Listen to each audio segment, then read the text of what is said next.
You seem like you have some wisdom in this trading world, and I think that is. I feel like I'm a little jealous of your introduction to the trading world, being able to be in on the studying traders and what makes them successful, what makes them not, who you're looking for, personality traits. Like, I think that was such a strong start to you, an introduction to this trading world, because it probably helped really shape the behaviors and the traits and the habits that you need to have to be successful. And then what supports that trader, and kind of a whole picture view really of what is needed and then who you need to behave as in order to bring it all together. Hey, welcome back. Here at the Market Mamas podcast, I cover a wide range of topics from the intricacies of day trading to mindset mastery and psychological growth, with the goal of the conversations being next level growth for all of us. My name is Becky, and I'm a US-based futures day trader from the Pacific Northwest. My trading experience includes trading stocks, options, crypto, and futures, with both trading a personal account as well as with prop funding companies. Over time, I found that I most enjoy the fast-paced world of intraday futures trading, so that is my primary day trading focus now. Thank you for joining me on the Market Mamas podcast today.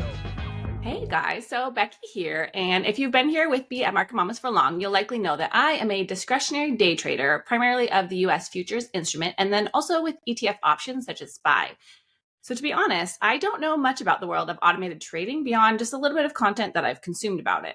I've never personally used or experimented with any automated algorithmic trading software myself, and my community doesn't either, but I'm honestly so curious about it. And I know that it's like a massively growing section of the trading and financial industry, especially in the last few years.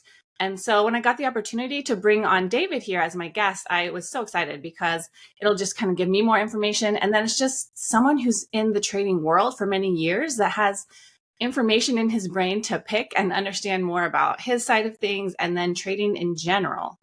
So with me today is David Materazzi, and David is the CEO. Yeah, I'm like, this is so cool because I have more to learn. And you really have like made a name for yourself because you founded the company Galileo FX with Orion Software. And you have offices in Italy, New York, and Tokyo, right? Yes, and this year we're also opening an office in Paris, in Europe. Nice. Yes. Okay, so what I'm hearing is we need to be friends, and I should go visit you at your locations. Okay, yeah, for sure. We have nice locations. The Champs-Élysées, where you can find the best shopping. Luxury shopping. So and the best cafes. Awesome. So I try to pick the good location. So when I go visit for business, I can also take advantage of the city. I see you. You're a smart man. That makes complete sense. Yeah.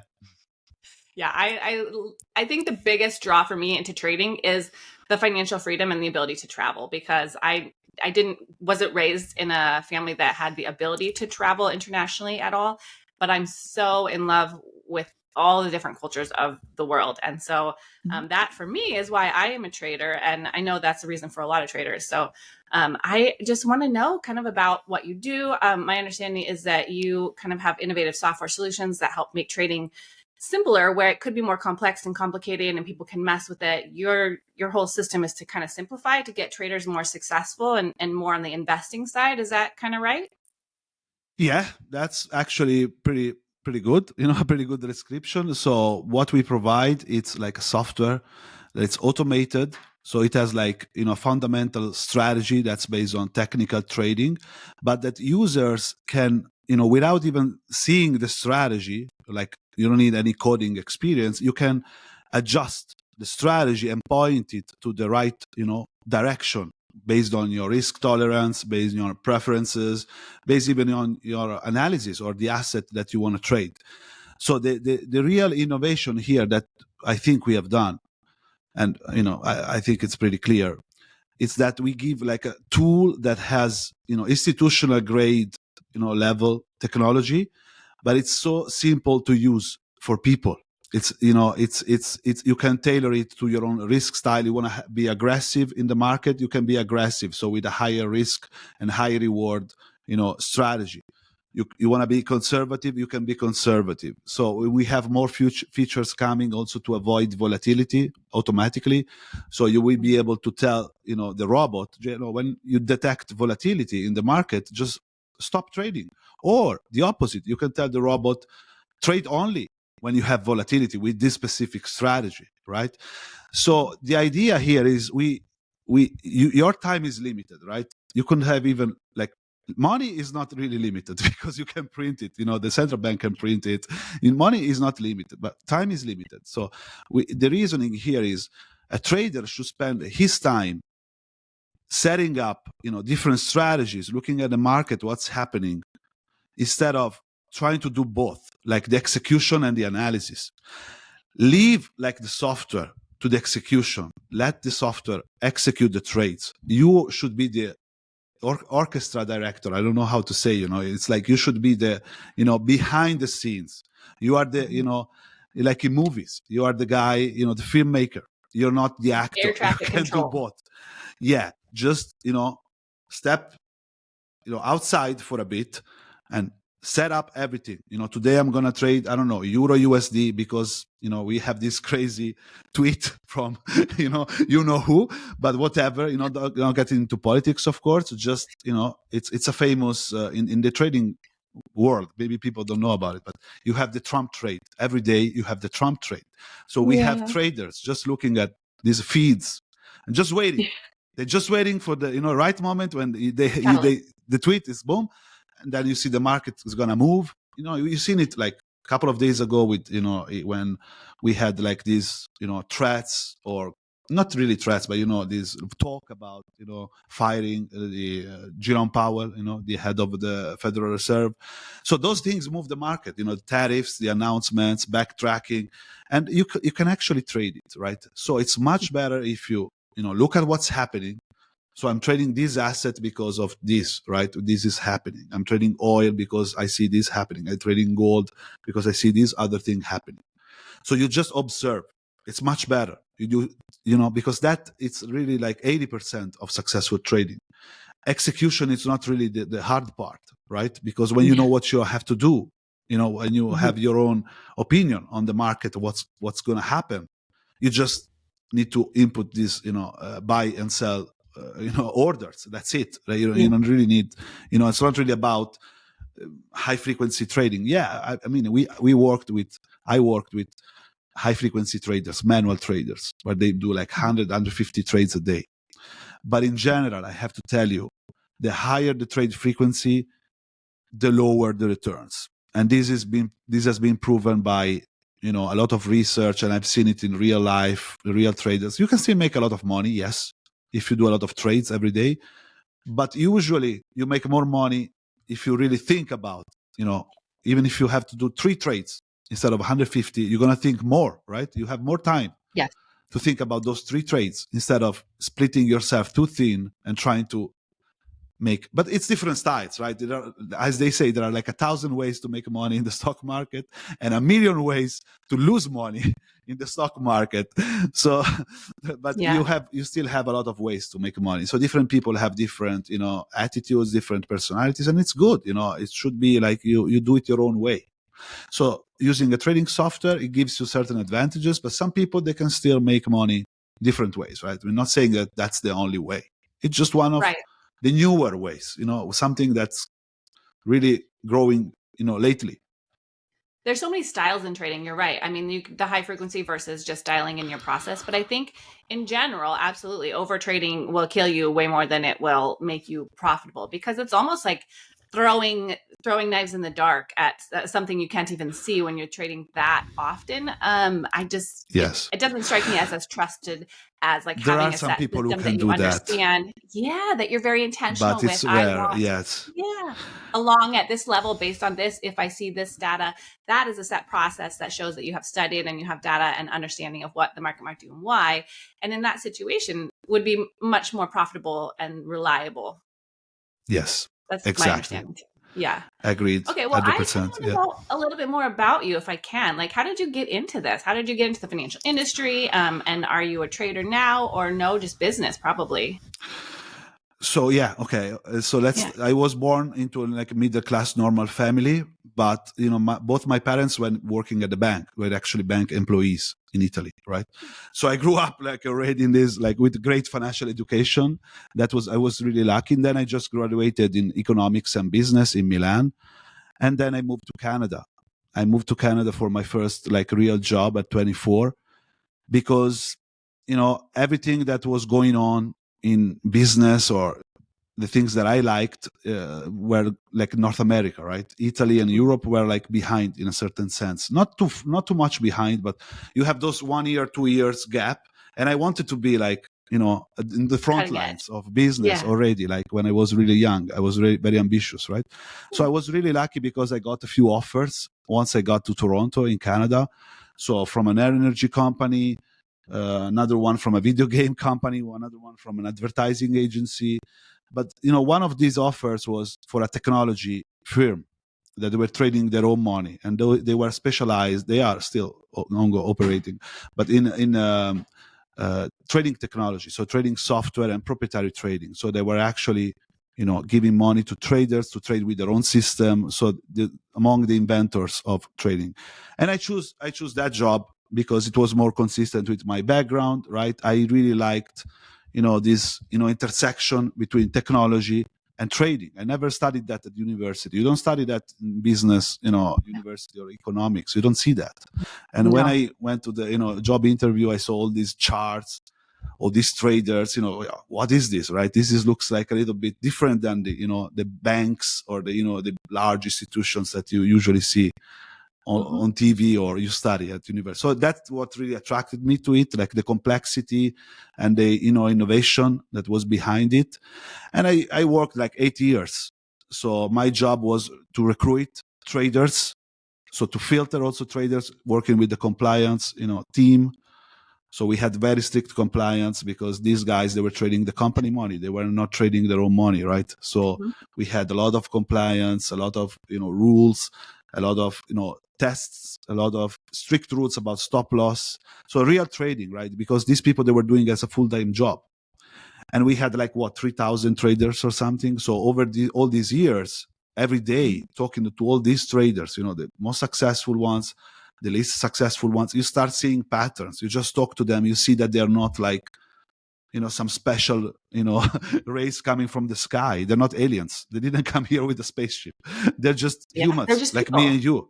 They're not smarter than me and you, okay? But they are able to do trading at a professional level. And maybe they retire when they're 40. Some people, they made money in the early 20s, and then they took like 5 years, I'm going to travel the world, I'm going to take it easy. Okay, do what, you can have that kind of success.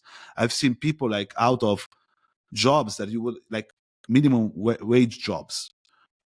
That's very rare, okay? I'm not saying that's the rule, but some of these people, they became like super mega multimillionaires, okay? And they're still making it. They're still working, like after 10, 15 years, they're still doing it. And they just trade from their homes or wherever, usually from their homes, because they're really like, they're actually simple people. They're nerds a little bit, right? Some of these traders, some of these highly successful ones, you have to be a little nerd, right? If you like outdoor and, surfing, I don't know, maybe, sitting in front of a computer. All types can be successful. Yeah. So, but, so that's how I got into the industry, and I was able to talk and to see in real life the real trading, right? That's how these companies they operate. They make money taking a cut of the profits. So you have to be profitable, right? We used to block traders after 2 days of hitting the stop loss, and stop loss was extremely tight. And as a trader, you didn't have any freedom to choose a stop loss. The company chose the stop loss because you were trading company money. So, and they negotiated like, big deals with institutional brokers. So you had better data, you had better software. All the software was made inside the company. So it wasn't just some, trading platform that you download. So that's where I started to understand, okay, to be a successful trader, you need the right data and the right software, right? And the right strategies, right? So, and other things, then we can talk about mindset and that stuff. But that comes, once you have the right tools, it's much easier to have the right.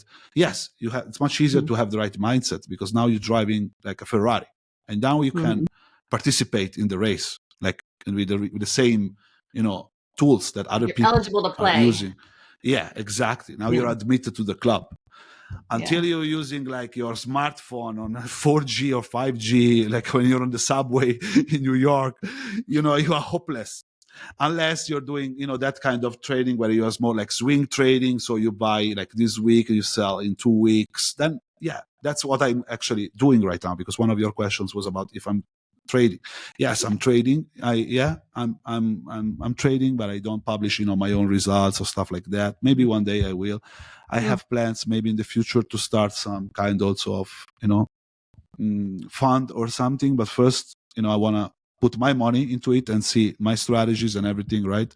I think, if you approach people and you tell them, oh, give me money, I'm going to invest it. The first question I'm going to ask you is, how much of your money have you put in your fund, right? Let's put your money where your mouth is. Yeah. You know what I mean? Like, don't just ask for, my money, and you don't risk your own money with your own fund. That's the deal I don't like. So first I want to do it with my own, money privately. Then I will be able to offer the service, but I'm still trading. I have my own approach. It's buy low and sell high, nothing very new, but the discipline, right? I give you an example. I made a great trade on Bitcoin. I made a substantial amount, profit.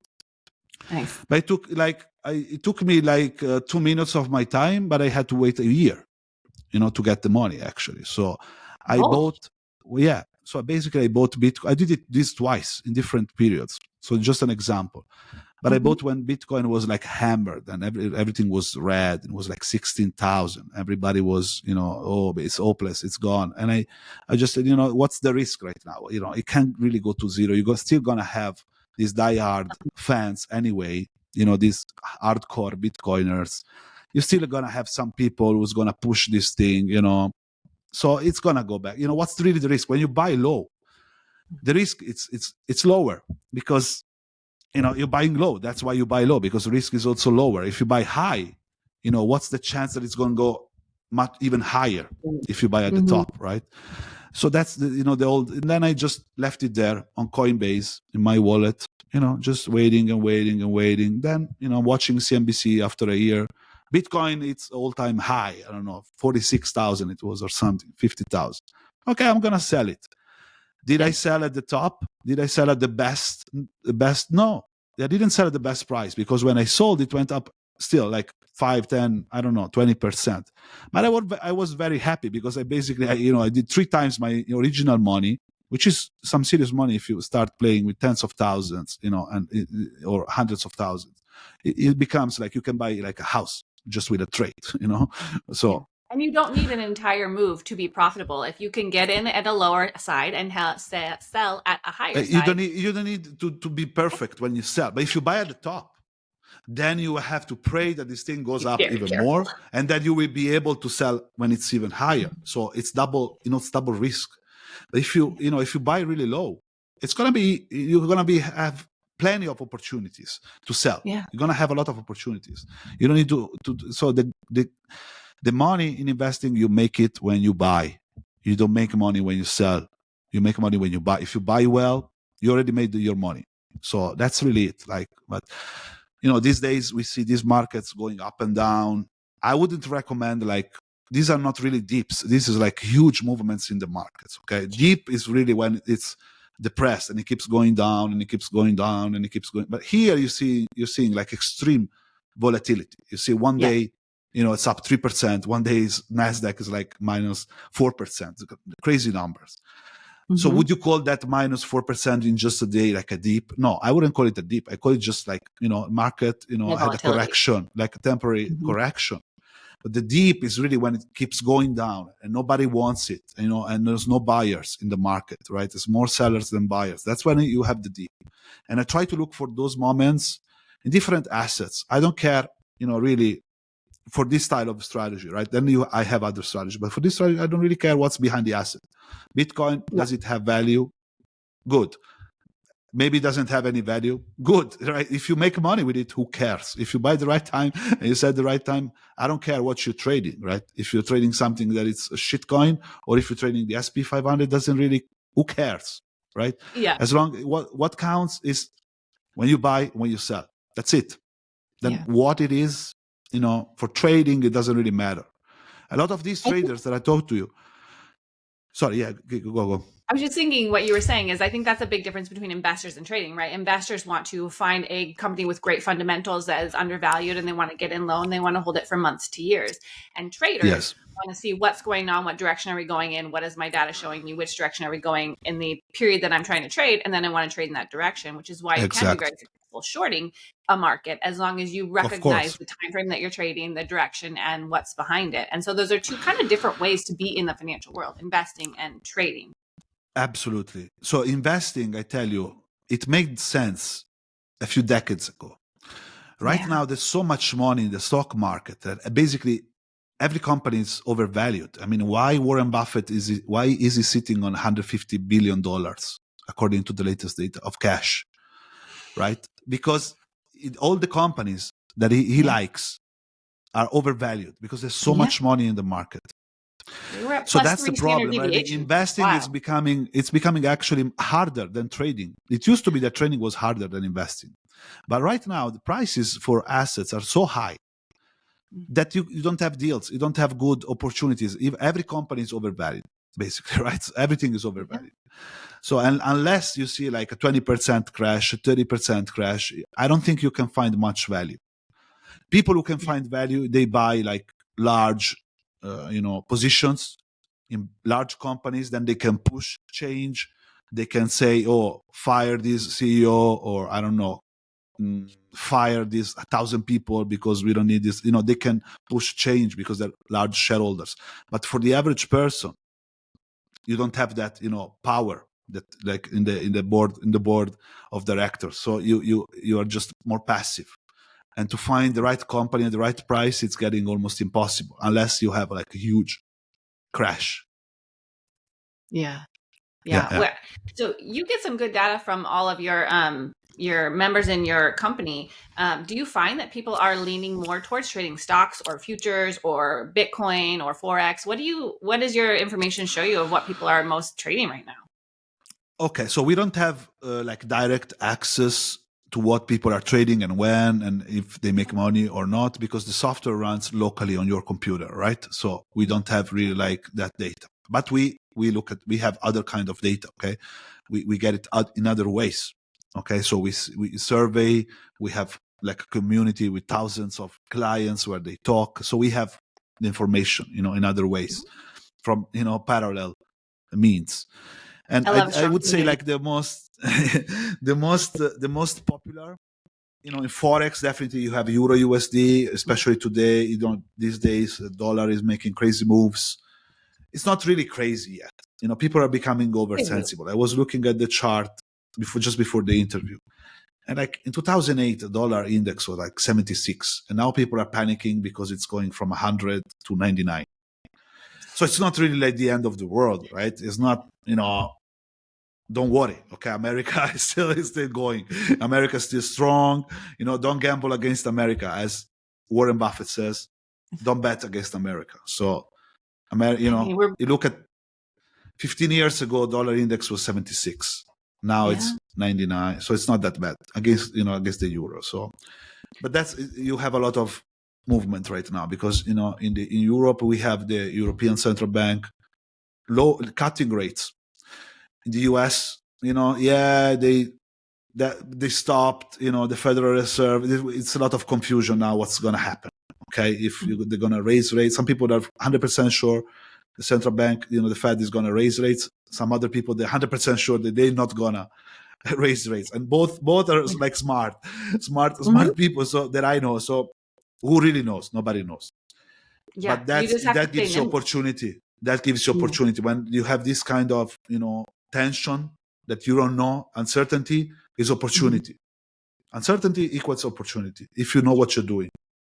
Yes.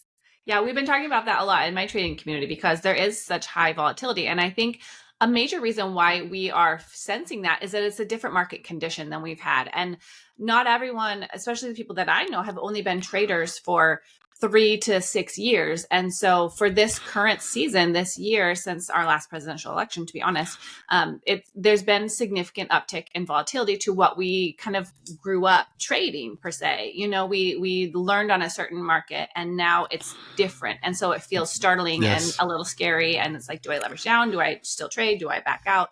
Well, I love what you said about volatility creates opportunity, but you do have to recognize that there is additional risk when there's additional volatility. So, making Yes. sure that you're being super intentional with your process. But there's so much to learn with this changed condition that I think once we do get through however long this volatility lasts and it settles back in, I mean, we'll be so much stronger as traders for weathering it carefully. I think that that's kind of a beautiful season in terms of just the potential and the education that we're getting right now. Not even worrying about what the hell Yes. tweet says what, but the fact that certain catalysts can cause certain movements, and what do you do with that? How do you approach it? How do you protect your accounts and then still capitalize on it? So it's kind of a wild but exciting time to be a trader.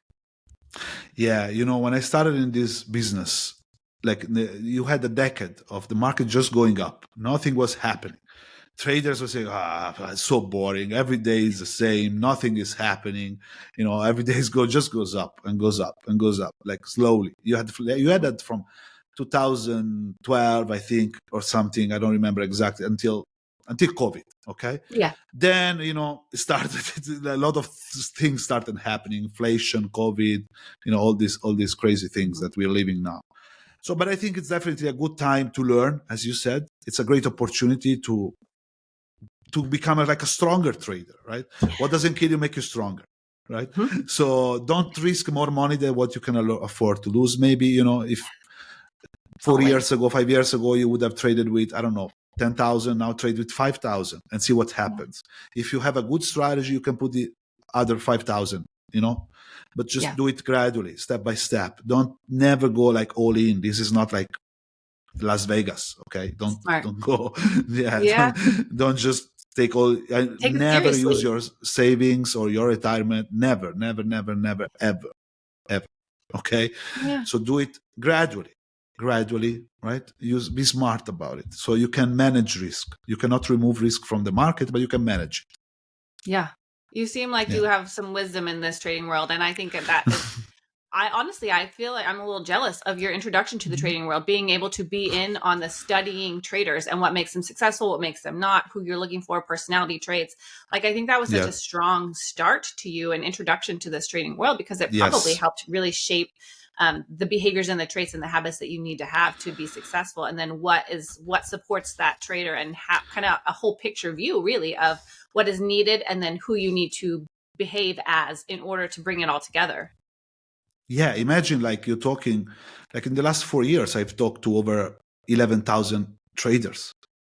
Imagine that. I mean, even unintentionally, like every day, and you do it for years and years. And I used to go to the office where we had like a trading floor with 30, 40 traders just in that location.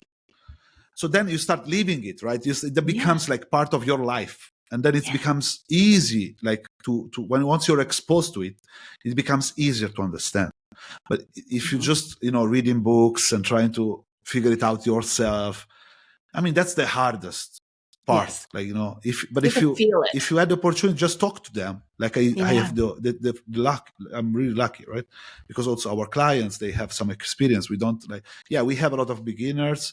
Yes, our product is perfect for beginners as well. Just take a little more time, but it's perfect. Mm-hmm. But, our clients, usually they've been trading for a year, a couple of years, 3 years. Some of our clients are hedge funds in Dubai. We have a huge hedge fund with 300 traders in Tokyo, which is like our client. So it's just, get exposed to all these people. And you see that just normal people, they do dumb things. Don't worry. They say dumb things. They're not smart. They're not as smart as you would think, but they do the right things. It's just about doing the right things. It's not about being smart. IQ doesn't matter. Imagine the highest recorded IQ was like a woman in the US in the 80s. And she had 238 IQ. Like the average person has like 100 or something. She had 238. Mm-hmm.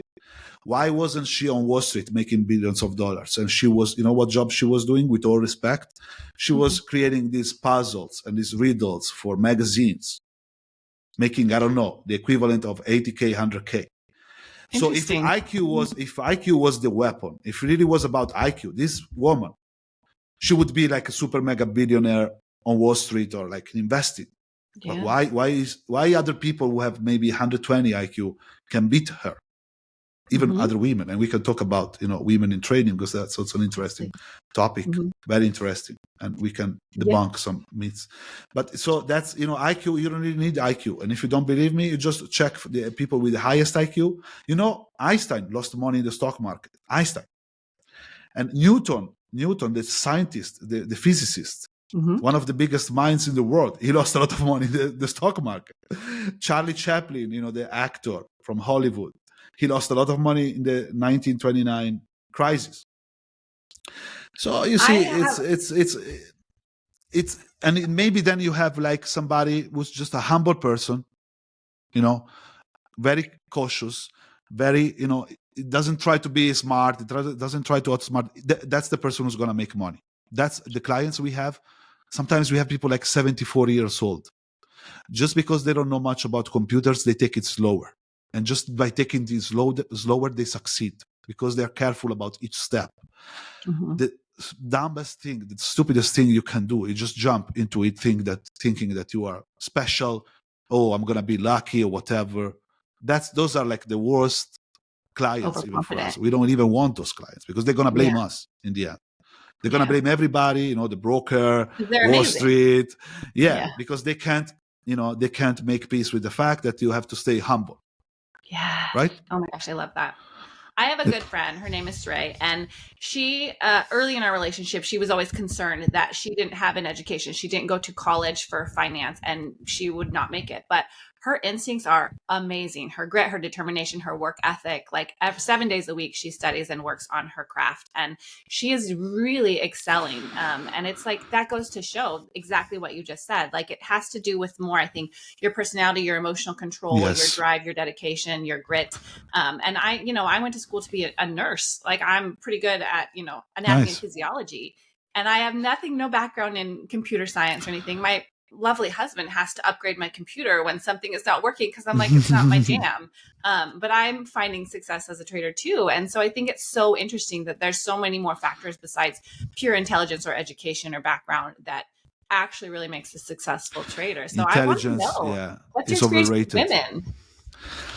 Yeah. So with women, we have some of our best clients, they're women.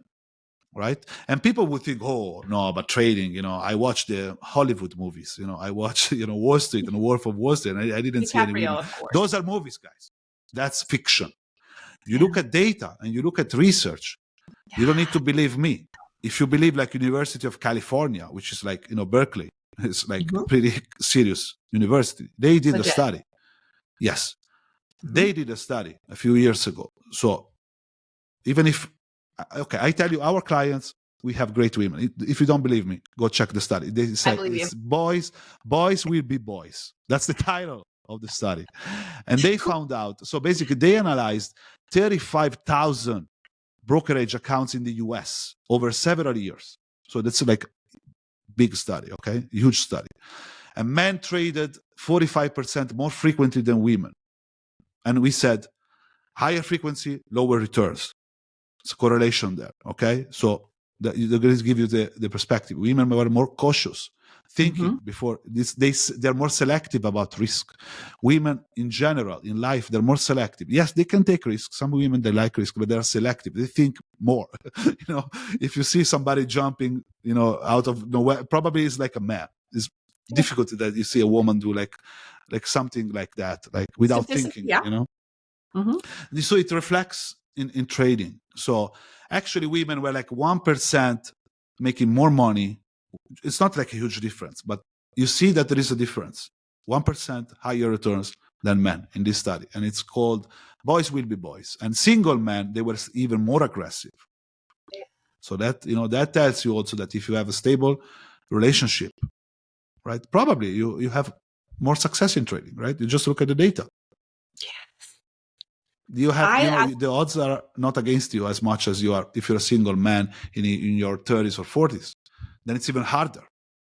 Yeah. If you're a woman in a stable relationship, it's easier. It's crazy, right? But it's all there. Yeah, I didn't even realize that was a factor, honestly, until in my trading community, our mentor actually talks all the time about his, relationship with his wife and openness with trading and the supportive that he feels in that close, intimate relationship. And I'm blessed to have the same. And I think that has been instrumental in being able to persevere, right? Because when you're learning to trade, you're going to have some really hard days. In my experience, I had some really hard losses that I wasn't sure I could come back from, wasn't sure I wanted to come back from, like scared me and worried me and made me not sure if I could do it. And to be able to lean on someone who will love you whether you win or lose, it enables you to get back up. It helps you be able to have the grit and drive and ability to hold the faith in yourself, because you're still a successful human and partner and parent or whatever else you have that fulfills your life. And so you can kind of lean on that through the hard years. Yes. And don't do, drugs, don't drink before trading. That should be like normal, but you will be surprised how many people, they don't get this simple. They just watch the movies and they look at this, fancy, life, champagne and yachts and girls. But that's a movie, guys. It's a movie. It's a comedy. It's like, it's written. It's like it's not like a documentary on real life. You meet these guys in real life, these traders. Yeah, they're interesting people. They're smart people, but they're not like living the rock star life. Okay. They're going to sleep early. They have their own, meditation sessions. They do gym. They live a very disciplined and, serious life because they want to be traders. If you want to be a successful trader, you can't go party every night. Sorry. That's really how it is. Don't believe the movies. I love that you said that, because you've been in this world for many, many years. And I think that that's so true. Like, in order to embody that professional trader, you have to take your whole life. Like, it's not, there's a thing out there about trading being gambling. And sure, it is if you are throwing market without a system and you don't take it seriously and you don't manage your risk. But for the profitable traders, they are professionals. They value their sleep and they don't engage in risky behaviors that are going to compromise them when they need to perform at their best. They want to have healthy nutrition and hydration and peaceful mind in order to focus. Yes. Yeah. Don't drink too much coffee. I mean, these are things that affect how you make decisions. Yeah. These people, traders, you have to, if you want to be a successful trader, you need to know how to make good decisions. You need to study decision making. How do I make a good decision? You don't make a good decision based on if you fall in love with a stock or if you fall in love with an asset. You're going to make bad decisions. So the first advice would be never fall in love with a stock, never fall in love with some asset, never fall in love with Bitcoin. When I hear this, ideology behind something, no. When I made all that money with Bitcoin by buying and selling, I didn't have any, preference about Bitcoin. Is it good? Is it bad? Is it good for the world? Is it bad for the world? Is it used by criminals? Is it, some kind of new money? I didn't care. In trading, you just look when you buy and when you sell. That's it. A strong bias will get you killed. Yes, exactly. Yeah. So if you fall in love, then you're not going to be able to sell when it drops because you say, oh no, it's going to go back up, because you fall in love with the stock. You need to be cold. The stock is there, the asset is there to serve you. The market is there to serve you. You're not serving the market. So you use it when you want, and then you stop. Yeah. Yeah. I'm wondering, because you're really just speaking so well to so many of these things. And I think that the barrier to entry to trading is crazy low now, because all you need is an internet connection. And then there's so many funding companies, and there's lower margins now with different platforms.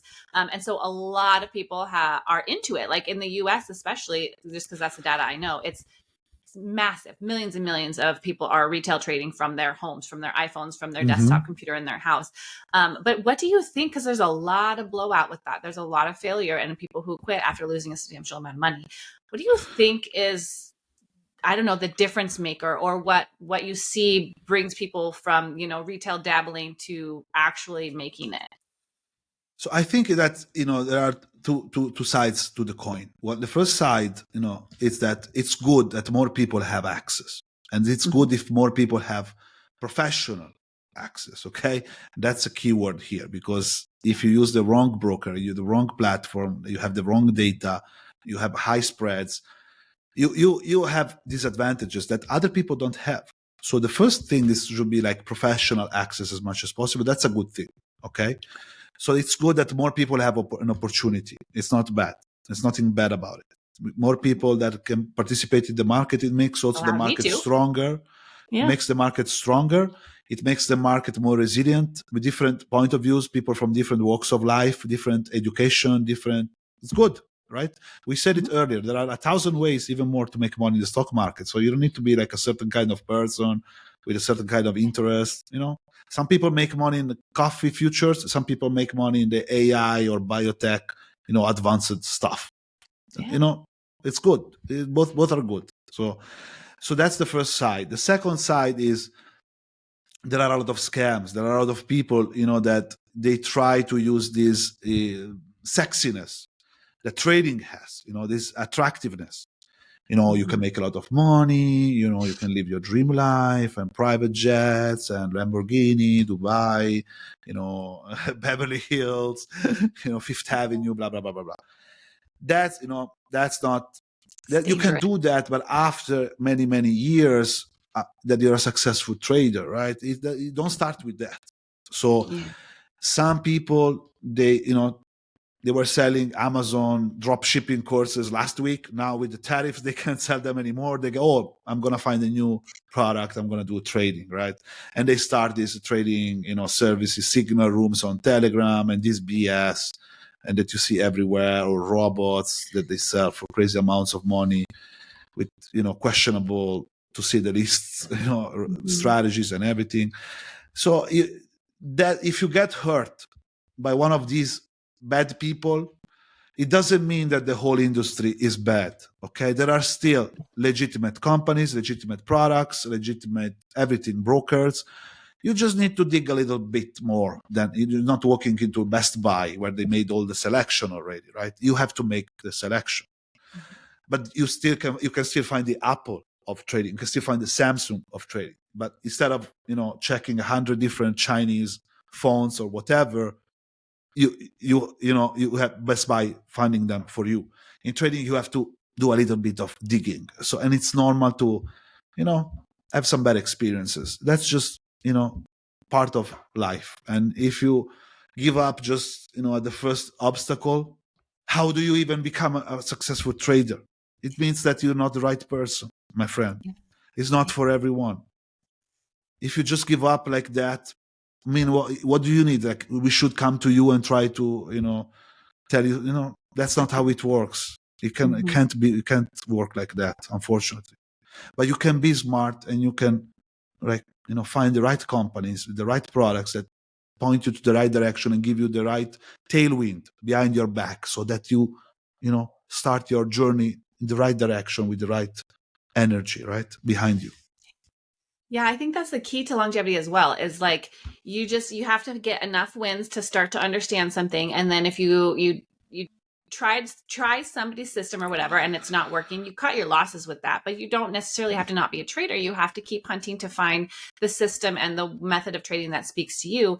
And then you just have to stay determined. I mean, if you think about any other profession that makes hundreds of thousands of dollars a year, they didn't stumble into it generally. They worked their ass off in college, and then as an intern, and then as a first year, second year, third year in that role. And then they had to work their way up to the higher income range based on gaining experience and figuring out what doesn't work and what failed, and then what they had to adjust to get good and be valuable. And I think that's the same for trading, is that you have to take your knocks and go to school and pay your market tuition. And then if you can persevere through all of that, that's sort of the secret sauce, which is not the easy answer that anyone wants to hear in their first year of trading. But that is the secret sauce to longevity and perseverance and true significant income, is just believing in yourself and not quitting when it gets a little bit hard.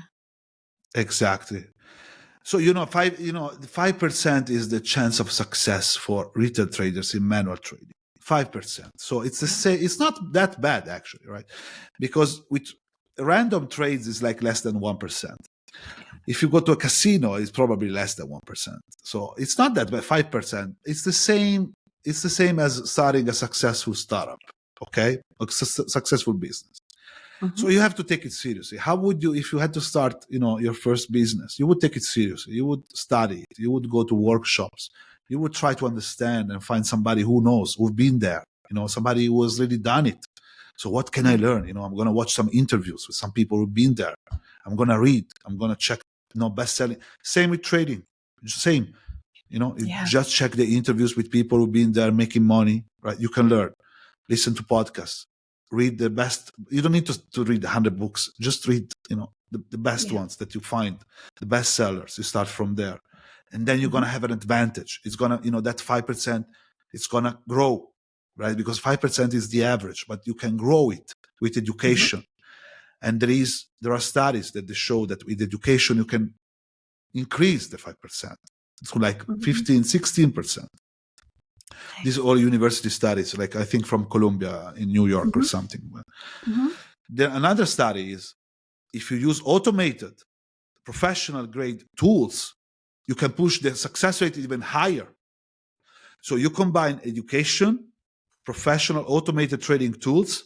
Now you don't compete with the same level that retail traders, the average guy. You have to beat the other guys. If you have better tools and better education, you got to beat them, right? And the better tools you have, better education you have, the more you can beat. It's not about the money. Money, you can always, people say, oh, but I don't have money. If you have talent, if you have a track record, you can find money. Don't worry. There's a lot of money. There's a lot of people willing to give you money to grow their money. Money is not problem finding money. We're talking in the US, okay? But in general, in the Western world, it's no problem. You can find money. What is scarce is talent, not money. Money, you're going to find money. But talent. So talent, it means the right tools, right education, and even better, right data. You have the right data, the right broker with the right correct commissions, possibly no commissions. You have more potential for profit, to be a profitable trader consistently. I think to give a little nod to you, I think that you're showing such high integrity with the way that you have built your company and your trading, and the fact that you use your system and you're making money and you're figuring out how to progress it into even more areas of trading, but by studying and being in the game yourself. I really think that what you have created is quite impressive, and congratulations on all that you have made. And I am so glad that we were able to connect, because I think that I see things very similar to you, in terms of what actually is required to become a successful trader. And you have really kind of dug into your niche and creating a software that can just help traders, accentuate what they already understand. And so that's really such a cool opportunity. And I'm definitely going to link all of your stuff in the description so that people can find you, because whatever system people have, there's always ways to continue to grow and improve and capitalize more fully. So it's wonderful to be able to bring resources like you out and make people know about it. I heard this phrase before I started the business.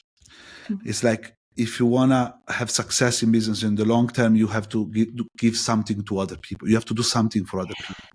If you want to last in business, I never heard of a company that lasts like 30, 40, 50 years, even more. And they didn't give much and as much as they could to clients, right? So we are not here for the short run. We are being ready like 4 or 5 years operating and growing every year. And we look at the long term, right? So we're not here to look like a quick, buck and just then, we create another company and blah, blah, blah, blah, blah. No. So that's part of the, why we do things the way we do, because we are here for the long term. So if you want to succeed in the long term, we have to give a lot. And I'm fine, because I like seeing clients happy. I like seeing these emails when we receive them, the reviews. So that's really, what makes you, oh, wow, we are doing business the right way. We're not trying, we sell your data behind your back, or this crazy, there's only one way we make money. We sell the software. That's it. That's the only way we make revenue in the company. We don't do any other of this shady stuff that we could do. We could do partnerships with brokers and just tell people, hey, use this broker, is the best for our software. No, we tell people, choose whatever broker you want, as long as they support the trading platform MetaTrader, and there are like hundreds of them. Yeah. And we're bringing it to other platforms as well, like Ninja Trader, Schwab. We're building it, right? So it's going to come out. C-Trader. You are free. Nice. You choose, so that's, part of the whole idea, where we have to give people the best that we can. And we have new products coming. We have new things that I can talk about coming, but maybe we have a breakthrough in automated trading. Maybe. Let's see what that's amazing. We have. More to come on that. I really love that the energy that you bring to that, because I think there's a huge karma factor into what businesses actually succeed. If they're trying to just take these advantage of days, people, or if they're trying to serve their customers.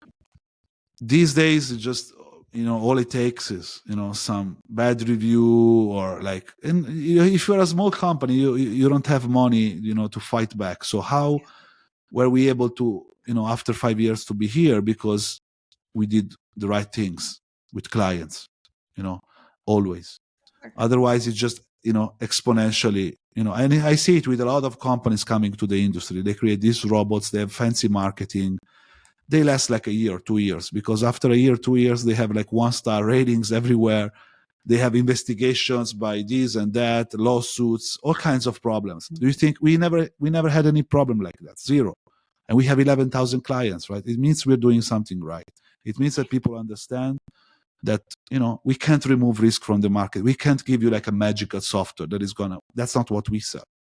But that's also what we don't tell you it is. We tell you the truth. Like, trading is hard. You can't change facts, but it's not impossible. Hard doesn't mean impossible. Okay, so you still have chances of succeeding, and we try to push your success rate, from this 5% higher.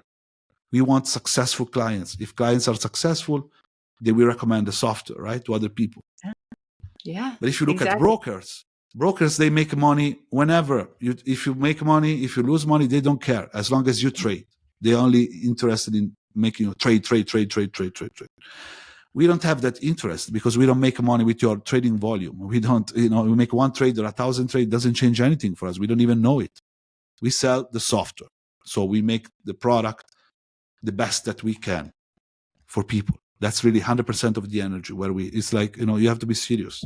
You can't split yourself too thin. Strong work, David. Yeah.